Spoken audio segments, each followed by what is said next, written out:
All right, you have been convinced that you need a budget. You realize that budgets are personal, and you started to think about which budgeting method is right for you. ¿Qué más necesitas? You need budgeting tools. Now, the right budgeting tool for you is going to be dependent on your personal preference and your budgeting method. You may choose to use pen y papel, a spreadsheet, or an app. In this video, I'm going to talk to you about what things you should consider as you choose the right budgeting tool for you.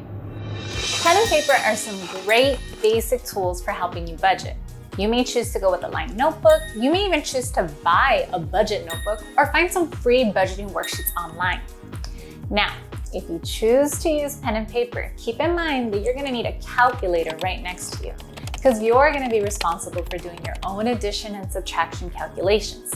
If that's something that excites you, if you like math, then pen and paper might be the best method for you. If you're doing the zero-based budgeting method, then you're going to start off by tracking all of your spending inside of that notebook.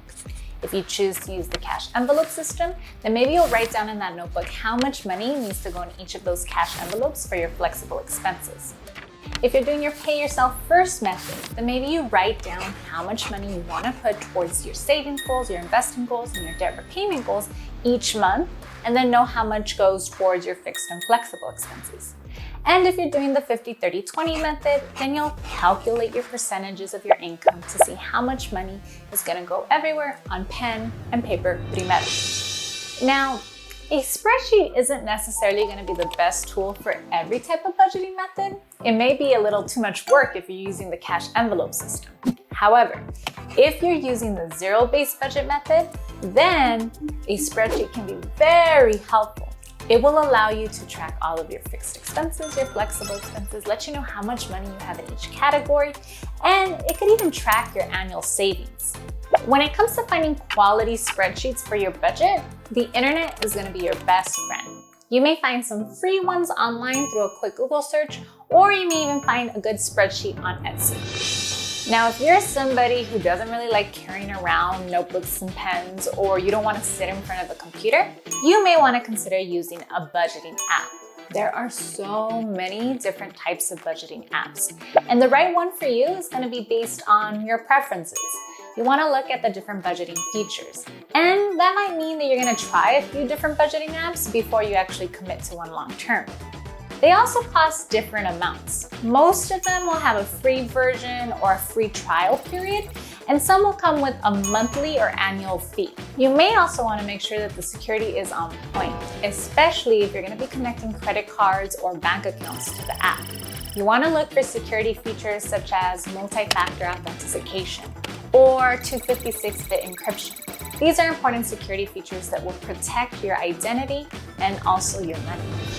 If you prefer using the cash envelope system, then you should try the Good Envelope app. If you're going to be tracking your spending because you're a zero-based budgeter, then you may want to try Pocket Card or the You Need a Budget app. And if you're going to be using the 50-30-20 budget, then Mint is a great app because it allows you to link all of your accounts and it automatically updates your budget. Whether you're choosing to use a budgeting app, a spreadsheet, or pen and paper, make sure that you are checking in with your budget por lo menos once a month, ideally weekly, to make sure that you're actually following your spending plan. Choose a tool that makes budgeting easy and enjoyable for you. Time to review everything you've learned in this lesson. Whether you want to use pen and paper, spreadsheets, or apps to create and monitor your budget is dependent on whatever tools feel easy and enjoyable for you. There are many free tools available online for you to download and experiment with as you create and monitor your budget. Some great budgeting apps include the Good Budget, Pocket Card, You Need a Budget, also known as YNAB, and Mint. Yay! Now you will hopefully have a better idea of what budgeting tool you want to pick for yourself. Thank you so much for being here, and I'm excited to see you in the next lesson, where we're going to talk about the reasons why people still don't want to budget.